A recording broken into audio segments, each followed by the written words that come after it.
Les chrétiens en général et le monde chrétien ont cherché à convertir les différents peuples de la planète au christianisme. C'est quelque chose qu'ils tentent de faire depuis très longtemps parce qu'ils croient que cela fait partie de leur mission et qu'ils doivent accomplir cela.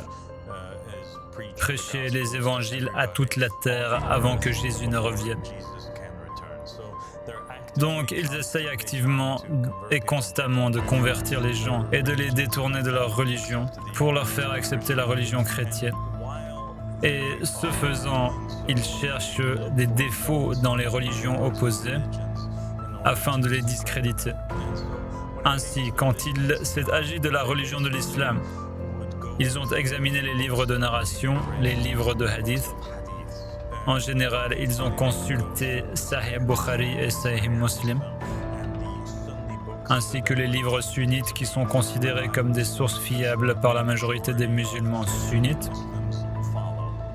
Et ces livres de hadith sont essentiellement une compilation de narrations concernant les paroles du prophète Mohammed, en plus du livre saint, le Coran.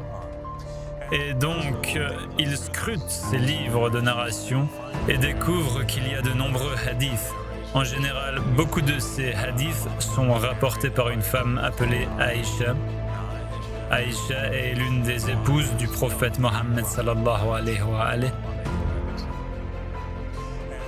Et dans ces narrations, Aïcha se présente essentiellement comme la préférée, la plus aimée des épouses du prophète Mohammed.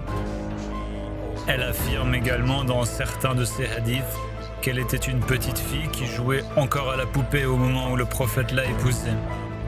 Il y a des narrations très claires qui indiquent qu'il était un homme dans la cinquantaine, tandis qu'elle avait environ 6 ans lorsqu'ils se sont mariés l'un à l'autre.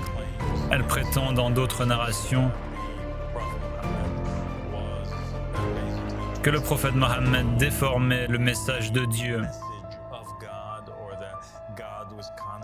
ou bien que Dieu faisait constamment descendre la révélation selon les désirs du prophète Mohammed.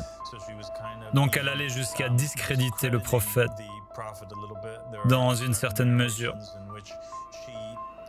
Il y a même des narrations dans lesquelles elle dit que le prophète essuyait son sperme après avoir eu un rapport sexuel avec elle.